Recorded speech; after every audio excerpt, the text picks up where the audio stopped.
പ്രവാസ ലോകത്ത് നിന്നുള്ള വാർത്തകൾ.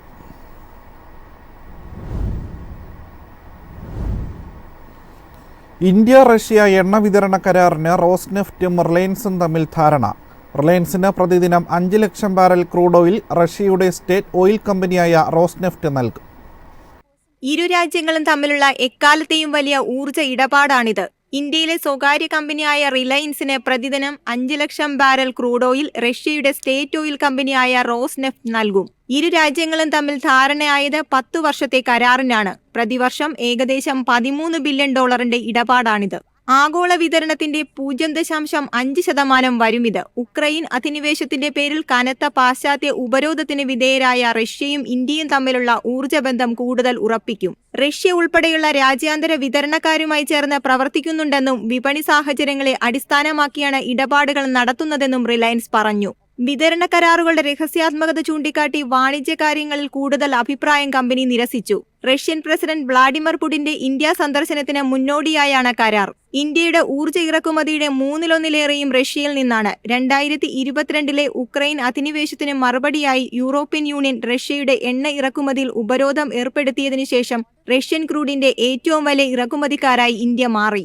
ഗുജറാത്തിലെ ജാംനഗറിൽ ലോകത്തിലെ ഏറ്റവും വലിയ റിലയൻസിന്റെ റിഫൈനിംഗ് കോംപ്ലക്സിലേക്കാണ് ക്രൂഡ് വിതരണം ചെയ്യുക.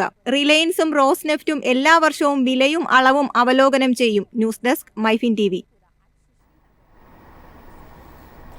US-ൽ H-1B, L-1 വിസ ഉടമകളുടെ ജീവിത പങ്കാളികൾക്ക് ഓട്ടോമാറ്റിക് വർക്ക് പെർമിറ്റ് പുതുക്കൽ കാലാവധി 180 ദിവസത്തിൽ നിന്ന് 540 ദിവസമായി നീട്ടും.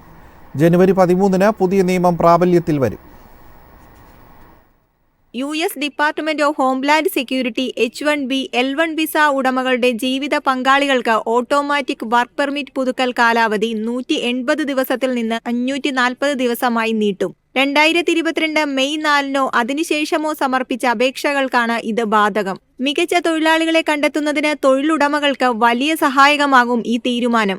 പ്രോസസ്സിംഗ് കാലതാമസം കാരണം ജോലി തടസ്സങ്ങൾ തടയാൻ ഇതുവഴി സാധിക്കും. 2021 ജനുവരി മുതൽ അമേരിക്കൻ സമ്പദ് വ്യവസ്ഥ 16 ദശലക്ഷത്തിലധികം തൊഴിലവസരങ്ങളാണ് സൃഷ്ടിച്ചത്.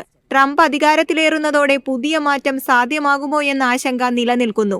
അഭയാർത്ഥി എംപ്ലോയ്മെന്റ് ഓതറൈസേഷൻ ഡോക്യുമെന്റ് അപേക്ഷകളുടെ പ്രോസസ്സിംഗ് കാര്യക്ഷമമാക്കുന്നതിനും സർക്കാർ പദ്ധതിയിടുന്നു. കൂടാതെ അഭയാർത്ഥികൾക്കും പരോളുകൾക്കുമുള്ള എംപ്ലോയ്മെന്റ് ഓതറൈസേഷൻ ഡോക്യുമെന്റ് അപേക്ഷകളുടെ ഓൺലൈൻ പ്രോസസ്സിംഗും കാര്യക്ഷമമാക്കും. News desk Myfin TV. സമ്പന്നരായ കുടിയേറ്റക്കാരെ ലക്ഷ്യമിട്ട് ന്യൂസിലാൻഡ്. കുടിയേറ്റക്കാരെ ആകർഷിക്കുന്നതിനായി ഗോൾഡൻ വിസ ചട്ടങ്ങളിൽ മാറ്റം വരുത്താനാണ് സർക്കാർ നീക്കം.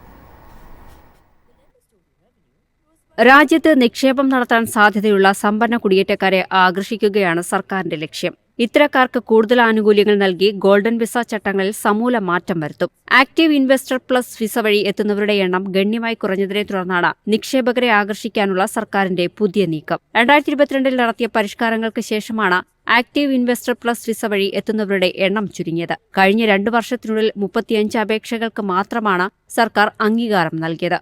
വിദേശ നിക്ഷേപ അപേക്ഷകൾ വേഗത്തിലാക്കാൻ കേന്ദ്ര വലത് സർക്കാർ ഇതിനകം തന്നെ പരിഷ്കാരങ്ങൾ പുരോഗമിപ്പിച്ചിട്ടുണ്ടെന്നും രാജ്യത്തിന്റെ സാമ്പത്തിക ലക്ഷ്യങ്ങൾ കൈവരിക്കുന്നതിന് വിദേശ മൂലധനം ആവശ്യമാണെന്നും അവർ പറഞ്ഞു. അടുത്ത വർഷം നിയമനിർമ്മാണം മാറ്റുമെന്നും വില്ലിസ് പറഞ്ഞു. നിക്ഷേപക കുടിയേറ്റക്കാർ പണം മാത്രമല്ല, നെറ്റ്വർക്കുകൾ, വൈദഗ്ധ്യം, അനുഭവം, ആശയങ്ങൾ എന്നിവ കൂടിയാണ് കൊണ്ടുവരുന്നതെന്നും അവർ പറഞ്ഞു. News desk Myfin TV.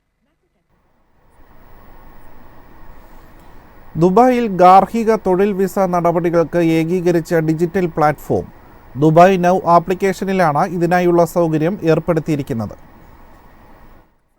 ഗാർഹിക തൊഴിലാളികളുടെ വിസ അപേക്ഷ, വിസ പുതുക്കൽ, റെസിഡന്റ് പെർമിറ്റ് റദ്ദ് ചെയ്യൽ തുടങ്ങിയ നടപടിക്രമങ്ങളെല്ലാം ദുബായ് നൗ ആപ്പിലൂടെ പൂർത്തീകരിക്കാം. എളുപ്പത്തിലും വേഗത്തിലും വിസ നടപടികൾ ഇതുവഴി സാധ്യമാകുമെന്ന് താമസ കുടിയേറ്റ വകുപ്പ് അറിയിച്ചു. വിസ നടപടിക്രമങ്ങൾ ലഘൂകരിക്കാനും നടപടികൾ പൂർത്തിയാക്കാനെടുത്തിരുന്ന സമയം കുറയുകയും ചെയ്യും. വിസ നടപടികൾക്കായി 12 മണിക്കൂർ വേണ്ടി വന്നിരുന്നത് ഇനി 4 മണിക്കൂറായി കുറയും. സേവനങ്ങൾക്കെടുത്തിരുന്ന സമയം 30 ദിവസത്തിൽ നിന്ന് 5 ദിവസമായി കുറഞ്ഞേക്കും. വിസയ്ക്കായി നൽകിയിരിക്കുന്ന രേഖകളുടെ എണ്ണം 10 നിന്ന് 4 കുറയും. ഇടപാടുകൾക്കുള്ള ചെലവ് 400 ദിർഹമായി കുറയാനാണ് സാധ്യത. മാനവ വിഭവശേഷി എമിറേറ്റൈസേഷൻ മന്ത്രാലയവും general directorate of residency and foreigners അഫയേഴ്സും ചേർന്നാണ് ഏകീകരിച്ച ഡിജിറ്റൽ പ്ലാറ്റ്ഫോം അവതരിപ്പിക്കുന്നത്. News desk Myfin TV. Elon മസ്കിന്റെ സമ്പത്തിൽ കുതിച്ചുചാട്ടം. $400 ബില്യൺ ആസ്തി കൈവരിക്കുന്ന ആദ്യ വ്യക്തിയായി മസ്ക്. മസ്കിന്റെ ബഹിരാകാശ പര്യവേക്ഷണ കമ്പനിയായ സ്പേസ് എക്സിന്റെ മൂല്യനിർണ്ണയം ഏകദേശം $350 ബില്യൺ ഉയർത്തിയ ഇടപാടാണ് മസ്കിന്റെ സമ്പത്തിൽ ഏകദേശം $20 ബില്യൺ കുതിച്ചുചാട്ടത്തിന് കാരണമായത്. സ്പേസ് എക്സും അതിന്റെ നിക്ഷേപകരും $1.25 ബില്യൺ മൂല്യമുള്ള ഇൻസൈഡർ ഷെയറുകൾ വാങ്ങാൻ സമ്മതിച്ചു. 2024 US പ്രസിഡന്റ് തെരഞ്ഞെടുപ്പിന് ശേഷം മസ്കിന്റെ സ്വകാര്യ സമ്പത്തിൽ ഗണ്യമായ വർധനവ് ഉണ്ടായിട്ടുണ്ട്. നിയുക്ത പ്രസിഡന്റ് ഡൊണാൾഡ് ട്രംപുമായുള്ള സഖ്യം അദ്ദേഹത്തിന്റെ സംരംഭങ്ങളെ കൂടുതൽ ശ്രദ്ധയിൽപ്പെടുത്തി. ടെസ്ലയുടെയും സ്പേസ് എക്സിന്റെയും ചീഫ് എക്സിക്യൂട്ടീവാണ് മസ്ക്. വിവേക് രാമസ്വാമിക്കൊപ്പം മസ്ക് ഡിപ്പാർട്ട്മെന്റ് ഓഫ് ഗവൺമെന്റ് എഫിഷ്യൻസിയെ നയിക്കും.